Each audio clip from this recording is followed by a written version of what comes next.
Us, whether they're from Milwaukee, Chicago, Kenosha, nationwide. I want to thank you all for ensuring our collaborative voices for this child works. I want to thank Taleavia with All of Us or None, Wisconsin. I want to thank Omar, the Milwaukee Alliance Against Racist and Political Repression. I want to thank Kenosha Court, who is here to ensure safety and peace for all members of the community. I want to thank Angela Harris with the Black Educators Caucus Milwaukee. I want to thank Femi Akamaladin from the Milwaukee chapter of the Poor People's Campaign. I want to thank Xavier Simmons with Change is Coming. Von Mays with Community Task Force of Milwaukee. The Violence Interrupters, NEP. All of Us or None, Chicago. Elizabeth Webb with My Sister's House. Laura Bielefeld with the Burlington Coalition, Dismantling Racism. Kendra Copen with Education Justice Coalition. And I want to thank the school board itself for being out here with us in solidarity. I have a few housekeeping rules before we bring up speakers. 1, respect the mic.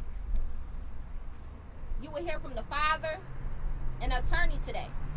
So I ask the media to respect the family and be mindful of the questions that you ask, considering that this is an ongoing investigation. And the attorney and the family is limited to what they say. The few organizations will speak will have 3 minutes max. A signal where 1 minute warning will be signed to it. And with that being said, I do want to bring up the first speaker, Laura Bielefeld with the Burlington Coalition Dismantling Racism, who will address why we are here today.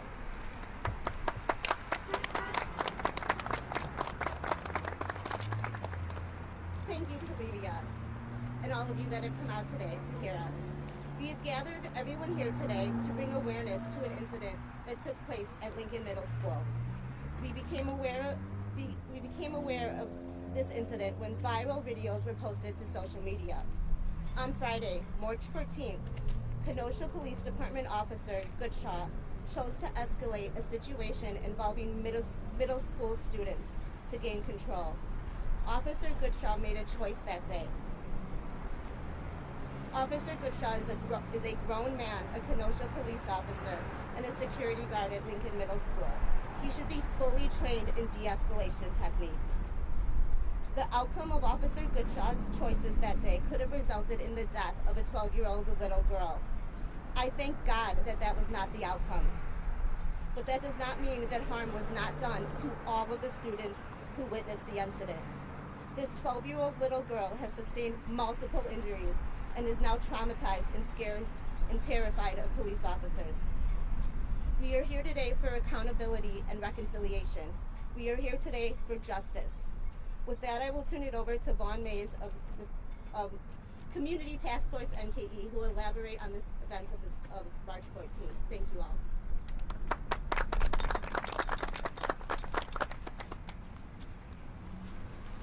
Thank you, Taleavia. Honor to the father here.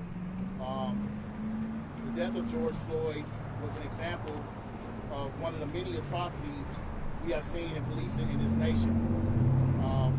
We saw even law enforcement agencies denounce and detest the tactic of placing a knee on the neck, which killed a grown man. So why are we here today? We are here today because yet another white male officer saw it fit in a school of young children to place his knee on the neck of a young black girl, causing injury. We are here because not only is the focus on de-escalation still not being prioritized, but we even have state legislators pushing to return law enforcement into these schools and legitimizing the tactic of chokeholds, which, in my opinion, and in the opinion of Milwaukee and other places where we have successfully banned those things, they still find some reason to validate a need for it in some instances. And that is a problem. These are examples that express why that is a problem. Why the focus should not be placing law enforcement to handle spouts and spats between children into these schools to where we can see the outcome being the need placed on a young child's neck. The focus needs to be de-escalation. Chokeholds need to remain banned across the state for any reason. They should not be prioritized by state legislators and lawmakers. And we challenge those GOP state legislators and anybody who has supported their legislation. Why are they not speaking out on these instances? Why are they disregarding these instances? And with that, I'll yield to the next speaker. Thank you, Von Mays. Now we will have Femi Akamaladin with the Poor People's Campaign, who will discuss statistics and data.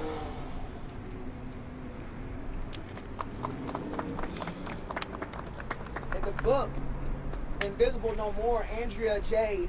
Ritchie says, quote, "I got the message. The police are not here to protect me. They are just as likely as anyone else to commit violence against me." End quote. Neighbor, how are you? Neighbor, how are the children? Neighbor, how are the youth? It is a very genuine question. It is a question of concern and desire for your welfare. For all of us behind me, we are not okay. We are not okay because a little girl is not okay. She is not okay after encountering police violence. As someone on behalf of the Wisconsin Poor People's Campaign, a national call for more revival, we understand very clearly that there are 140 million poor and low-wage workers within this nation. That number has reached 150 million due to this pandemic. In Wisconsin alone, there is 2 million or 35% of the population who are poor or low wage. And of that 2 million, 1.4 million are white. I say that to say that we are all tied together. We all have a common interest in this matter of police brutality and violence against the poor. In our particular situation today, as it relates to children, 49% of our children are living in poor or low-wage homes. In comparison to white children, black children are 5 or 6 times as much to be living in poor or low-wage households in the state of Wisconsin. And so, we know that police violence affects poor and low-wage people, and very specifically, black and brown bodies. On November 2nd, 2021, the Marshall Project put out an article entitled, "Police Hurt Thousands of Teens. Many are children, or black girls." The article mentioned black girls aged 15 to 19 were 4 times as likely as white girls to be hurt. It further mentioned, it estimates that emergency rooms nationwide treated 21,000 people under the age of 18 for non-fatal injuries at the hands of police and security guards from 2015 through 2019. More than 7,000 of them, or a third, were black youth, even though they account for just 13% of children in America. We know this country's data is very poor for tracking violence of police officers on youth. We will hear very shortly that number in 2022 has a body, has a name, as this little girl has been affected by that number. We know that many departments fail to have written policies and procedures when interacting with youth. Andrea J. Ritchie in her book stated that black girls have become the fastest growing population to experience school suspensions and expulsions, establishing them as a clear target. And so we are here to stop the routine of violence in Kenosha. Right. We are here to stop the routine of violence in the state of Wisconsin. These incidents of violence are easily seared in the hearts and minds of our hearts. We are easily reminded of McKinney, Texas. Seared in our minds is a young girl, Dajeria Becton, getting pulled by the arm face down by a police officer at a pool party. Burnt in our minds is a South Carolina girl, Shakara, as a violent act upon her, where police picked up the desk with her still in it, slamming her and their desk to the ground. Burnt in our minds is George Floyd in 2020, an incident where a police officer is kneeling on his neck. And now, even outside of that, we have another incident where a girl has to face the hardships of being having a knee to her neck. Does our neck look like an object or open space where you can park your neck on? And this we know, that the way we treat children is the way we treat each other. And so I started to ask a question today. If we are going to go anywhere forward, there must be a mutual concern and an interest towards each other. We cannot only ask the question this way, but you must ask the question this way as well, to us. Neighbor, how are you? Neighbor, how are the children? Neighbor, how are the youth? I think we're going to hear from the family in just a short moment. And so it's appropriate for us to ask the family, how is the child? Right, it's right.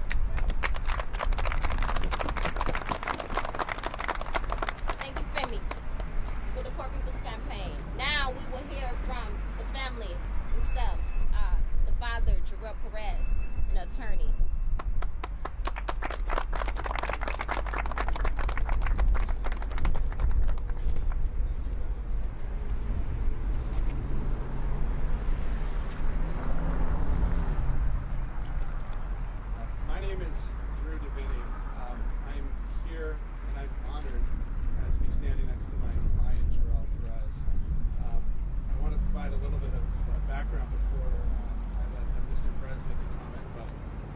What I want to emphasize is that Mr. Perez is a single father.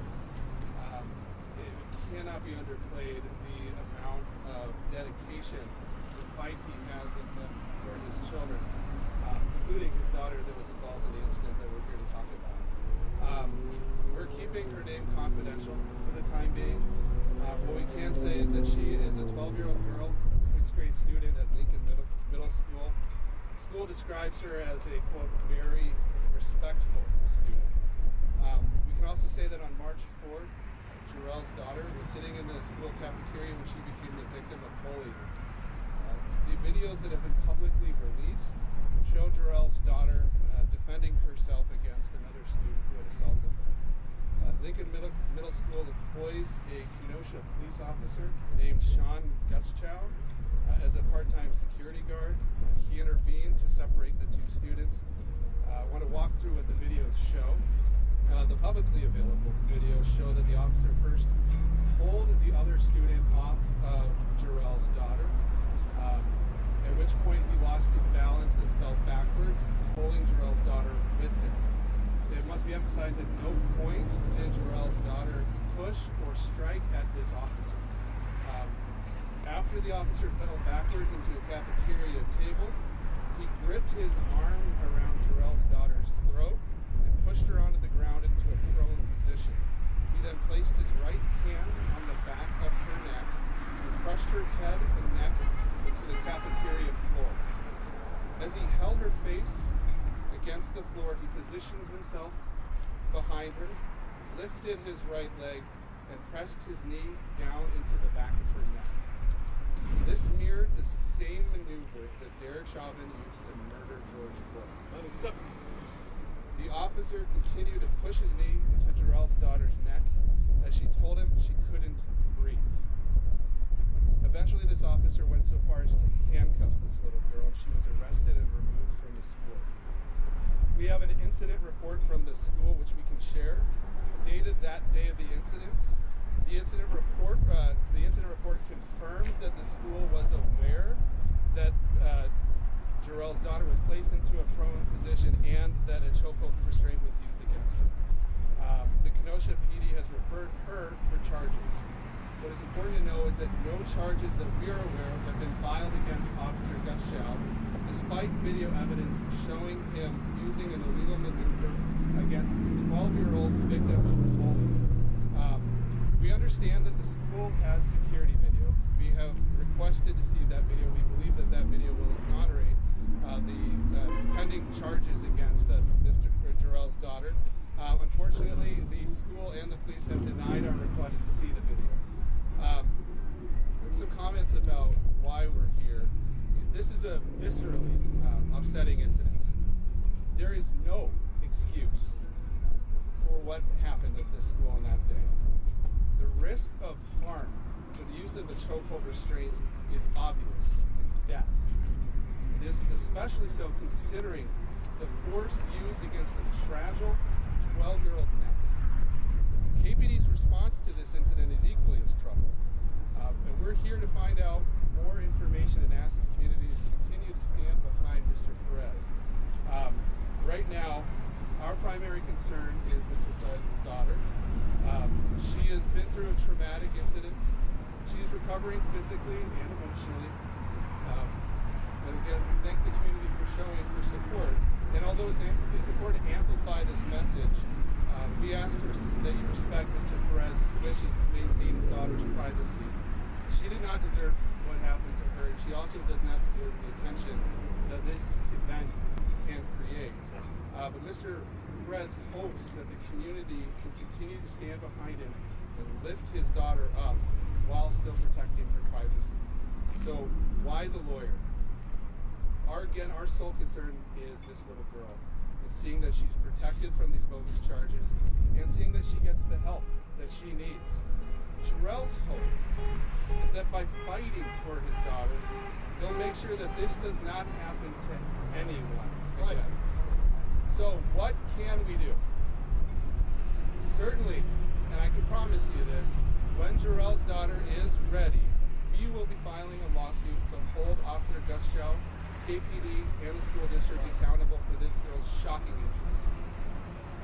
But the question is, what is going to be enough? What's enough to create the meaningful change that Jarrell wants to see? If the world witnessing the slow murder of George Floyd wasn't enough to stop this from happening, what is? If the conviction of Derek Chauvin for using the same technique that Sean Guschow used wasn't enough to save this child from this injury, what is? If making this maneuver illegal wasn't enough to erase decades of poor training and biases drilled into the minds of law enforcement officers, then what is? What would have been enough to have stopped Sean Guschow from pushing his knee into the neck of Mr. Perez's daughter's neck? What would be enough to make sure that this doesn't happen to any Kenosha school children, any child from Wisconsin, or anyone in the nation again? I suggest that the answer is Jarrell Perez. It's parents and citizens like him who are brave enough to come before you and to stand up against the police when this happens. Right. It's bravery for him to ask his community for help. It's not backing down against bogus charges, and by not letting this be swept under the rug. Keep in mind, the only video of this that have been released are bystander videos from children. That's the only reason we know that this happened. The other answer is the folks behind me and you, is the community. So what do? Don't let this blow over. That's their tactic. Demand answers, demand information, and don't forget about Jarrell's daughter. This happened to her, but it's happening all around the country, and it's not going to stop until we stop shining light on it. And I think I want to leave one final note here. Note that this happened at a school. So let this be a learning opportunity to those responsible. If you commit an act of unlawful violence against one of our kids, the legal consequences will be steep. With that, I'll turn it over to my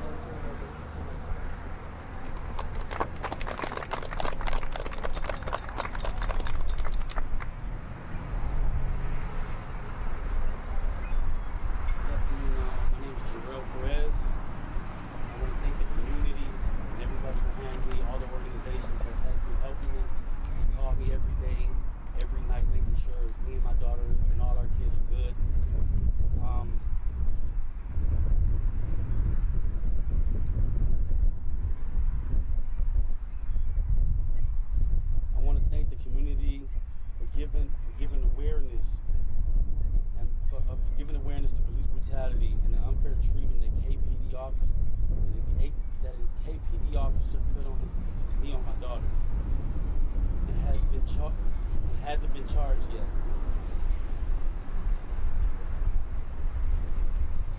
So a little bit about my daughter. So she's humiliated. She's traumatized. Every day I gotta hear, "Daddy, I don't want to go to school."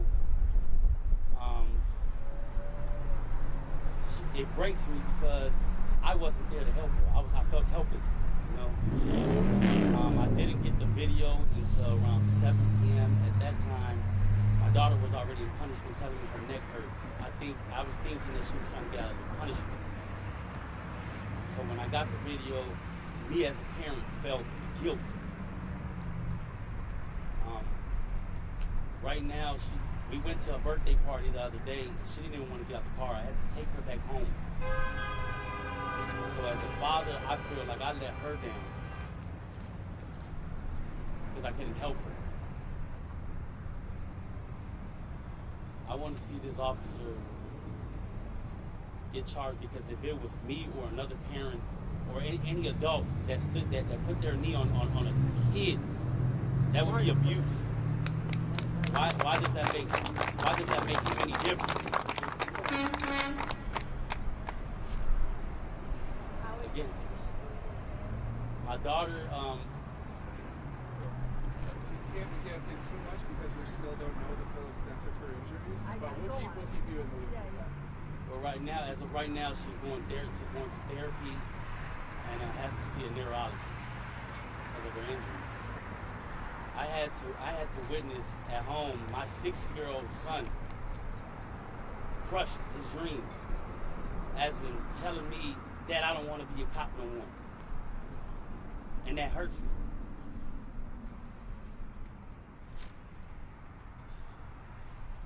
That hurts me. I want to just say thank you to everybody and hope justice for my daughter.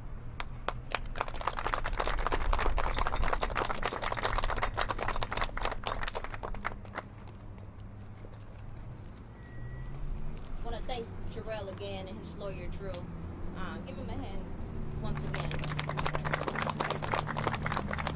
And we are with you and your daughter all the way through. All right, and let's try to save our questions for the end. Thank you.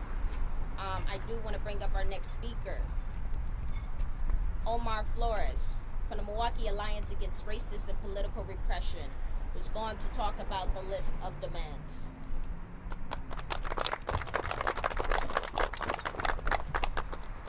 Hello, everyone. My name is Omar Flores. I'm a co-chair of the Milwaukee Alliance Against Racist and Political Repression, and I'm here today to stand in unwavering solidarity with the Perez family.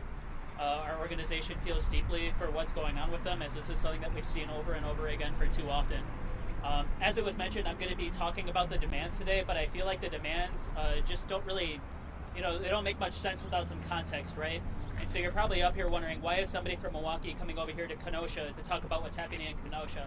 Well, I grew up in Kenosha. I grew up in KUSD. I've experienced the racism that happens in these schools, and I know for a fact that it's only worse for black students. And not only that, I've also organized in Kenosha, and I know that these demands are nothing new. The demand for change is nothing new. You just have to talk to Michael Bell about it and the other organizers that have been working on this for years. Michael Bell was able to get change in the state before he was able to get change here in the city. And that just shows you that there's a good old boys club here in Kenosha that is refusing change. It is absolutely refusing change. And the reason why you see a police officer think it's okay to abuse a child is because they're allowed to get away with it. Right. They're only going to do what they're allowed to do. And so that's why these demands are so important, because what we saw in 2020 is going to happen again if all there is just talk. If there's just all this talk happening and no actual action happening. If there was actual change happening, this officer wouldn't have felt safe abusing a child, but he feels safe doing that.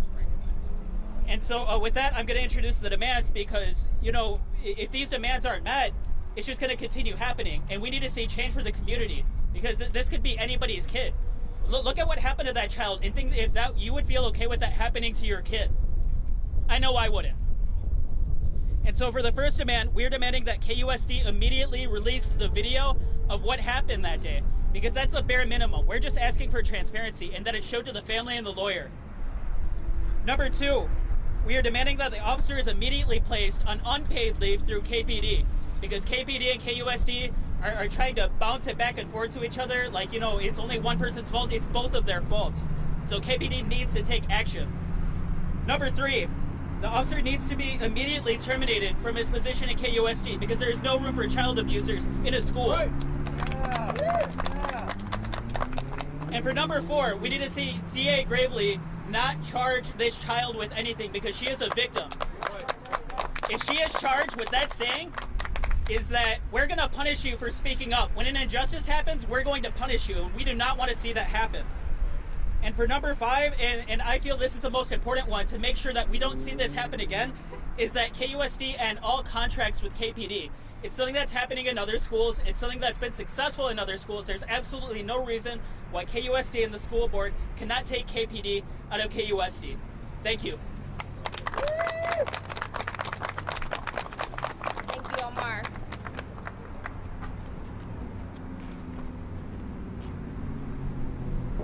Now we are going to hear from Elizabeth Webb with My Sister's House, who will talk about the call to action.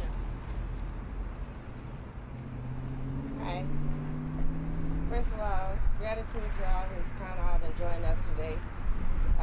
Our goal is to make our voice loud enough to be heard by the superintendent and those with the power to change things. Not by shouting, but by words. Works and deeds. Sign on to our petition to remove the cops from schools permanently. If we need the police, they can be called.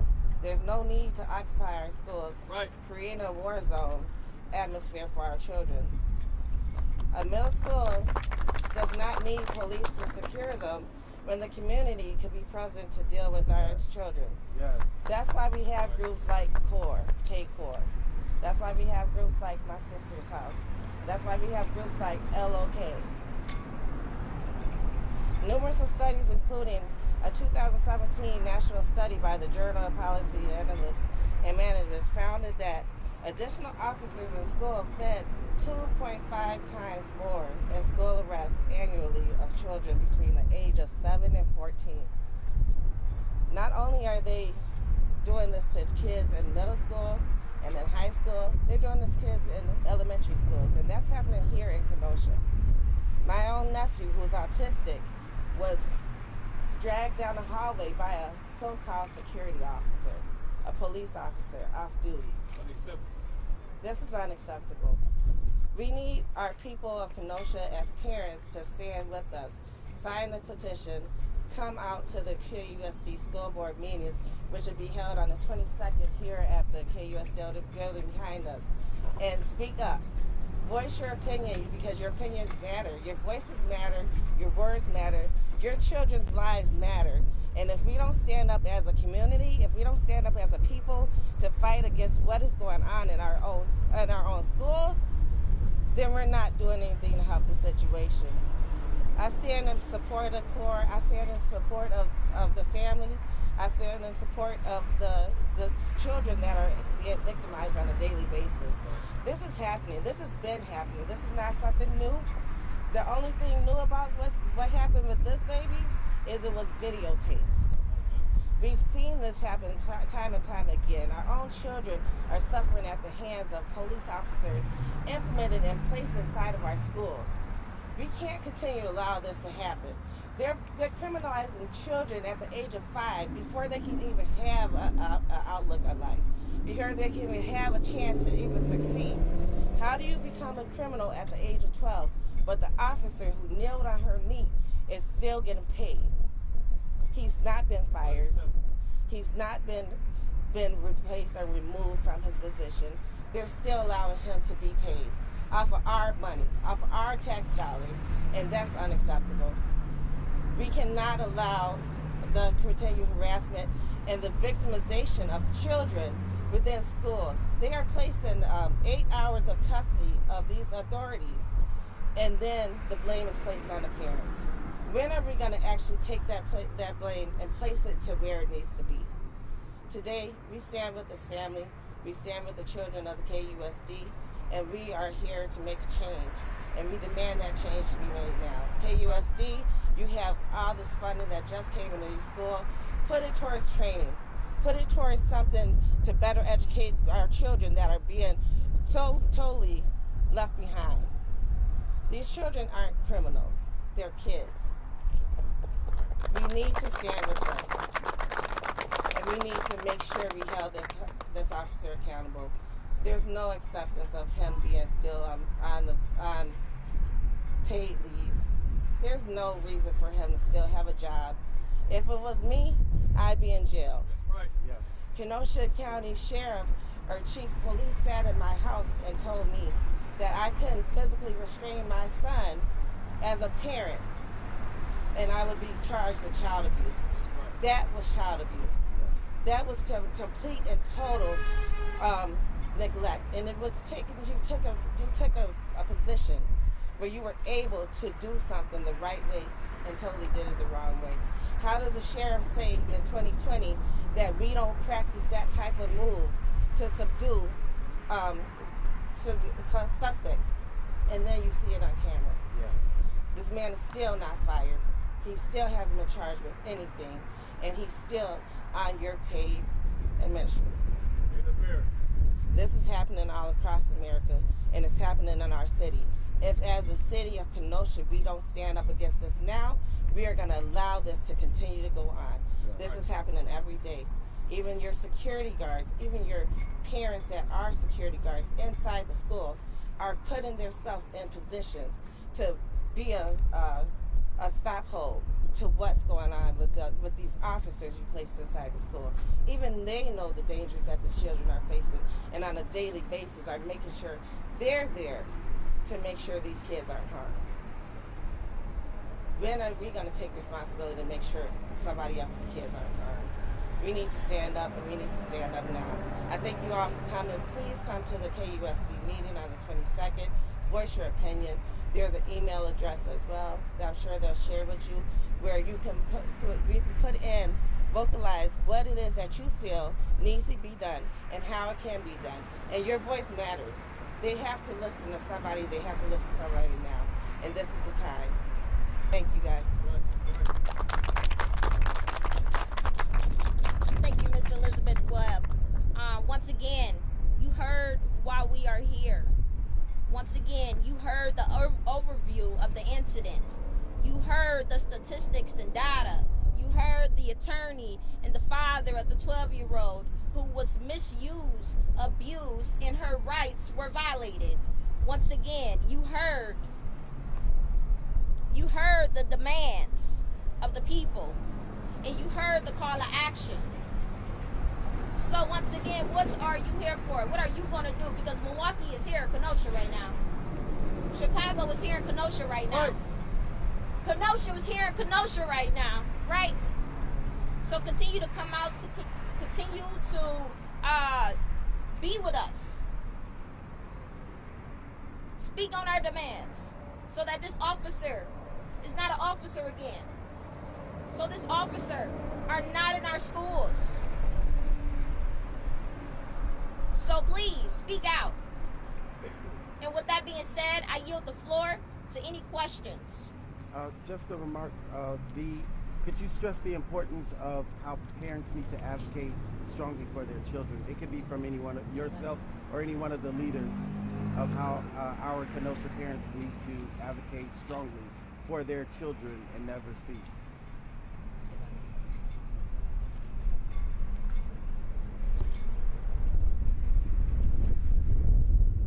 There you go, Elizabeth. I was gonna do it while you were talking, but it's... I'm sorry, what was your question, Alvin? The remarks.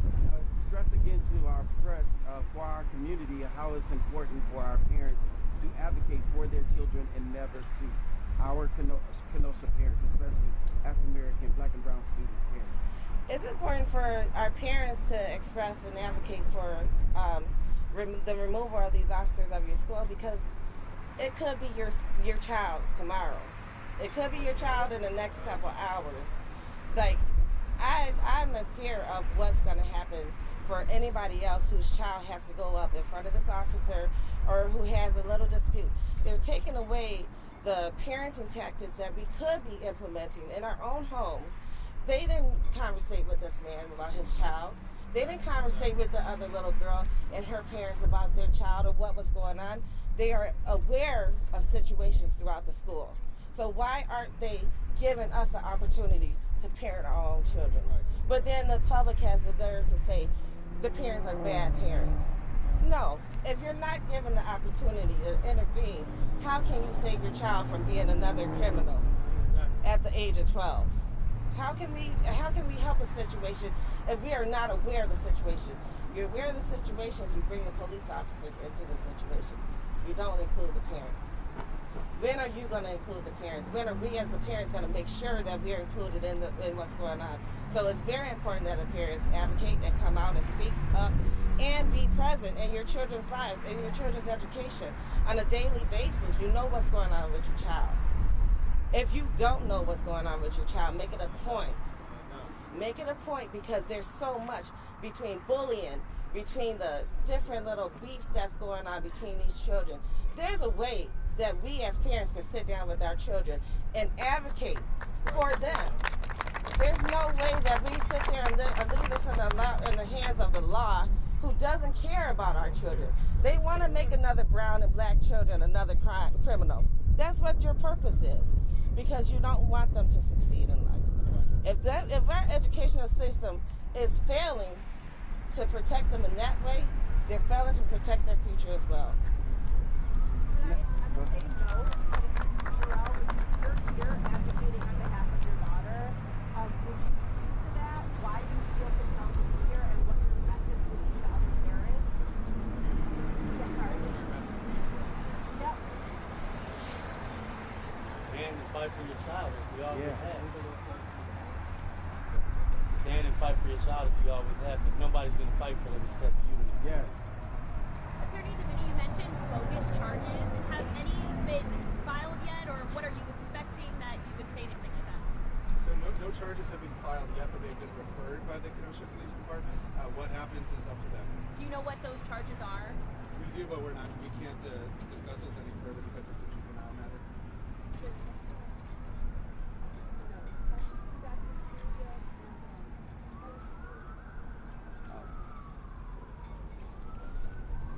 What was the question, Terry? Has she been back? I'm sorry, has she been back to school yet? How is she doing? No. Right now, the doctor gave her 2 weeks out of school. Gave her 2 weeks out of school. She's been in bed most of the time. K-Cora, the attorney, has anybody offered assistance for trauma for our students over at Lincoln? Do you guys know of? Did our district or anybody provide trauma assistance for our children or what they witnessed? No, we haven't had any, no health department. So our children were never spoken to or anything? No.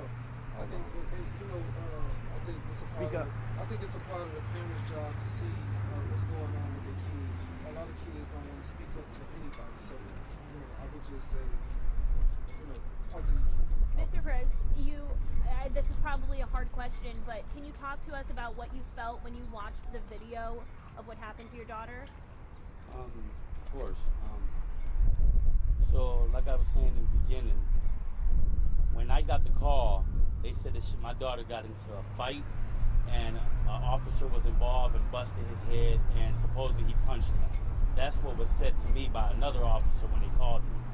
So when I picked my daughter up and we got home, I thought my daughter was trying to get out of her punishment, so she stayed in her room still complaining about her neck.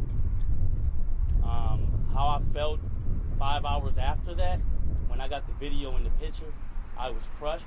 I was crushed. I felt helpless as a father. I felt like I let my daughter down. Because this is a grown man we're talking about. On top of an officer. You know what you did. Thank you, Jarrell, once again. We're going to open the floor for the Kenosha School Board member.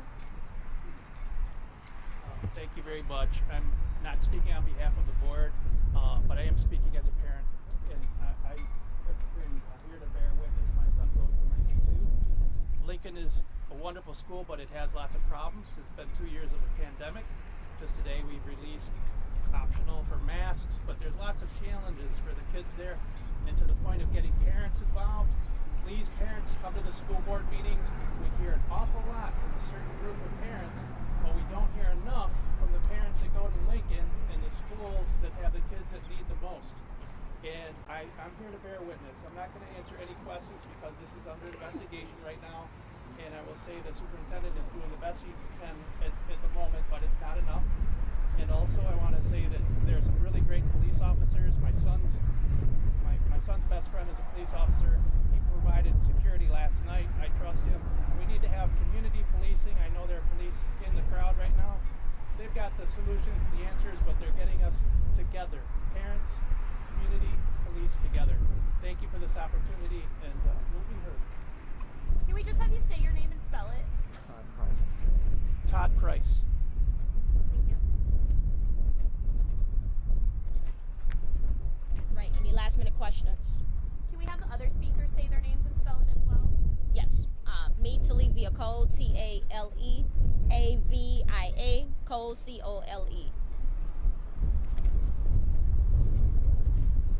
Laura Bielefeld, Bielefeld.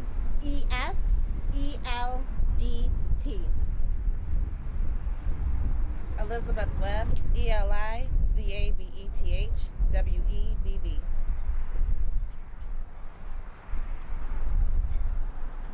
Omar Flores, Omarflores. Demi Akimolagun, African Frank, E-M-I, last name A-K-I-N-M-O-L-A-D-U-N as in Nancy. That's a lot. Vaughn Mays as well, V-A-U-N-M-A-Y-E-S. And I would like to bring one more point into this. This, y'all heard the term bullying mentioned several times. We've had legislation, policy, all these different things put into place to prioritize and say we care about these kids in these situations. But I can tell you in a number of schools, Milwaukee and surrounding and outside, that priority is not a priority. They are not enforcing this. They are not standing with these children. They are not supporting these children, which the children feel if they're not supported, then their parents won't be able to support them as well. So a lot of this goes unnoticed. And we cannot allow somebody who's a victim of bullying or a victim anybody who's defending themselves to be the person that ends up getting in this position, injured, facing charges, etc. So we need to talk to our legislators, the school board, and all of them to put more priority on supporting young people around the issue of bullying, since we say we care about it so much. And the next thing, I heard the father mention a story that was told to him. These officers also need to be held accountable, and the departments, when they put out these false narratives about what happened. When that is found to not be true, somebody needs to pay for that. Yeah. We see this too many times where they give you, they're flat out lying. And to lie to the community like that, that means, one, you're not prioritizing and doing a complete and thorough and unbiased investigation. You're putting out the story you want to put out. That is not the facts. And if we see video or if we see evidence contrary to what they put out, then somebody needs to be paying for that. The officer for lying and the department for supporting and backing that line without doing thorough investigation.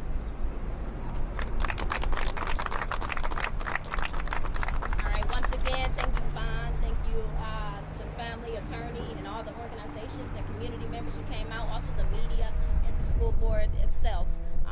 I yield the floor once again.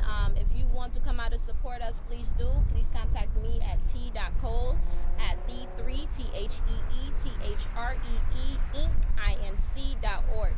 All right? Can we just have Mr. Perez say his name before you guys leave? Or spell his first name at least? Jerrel, last name Perez.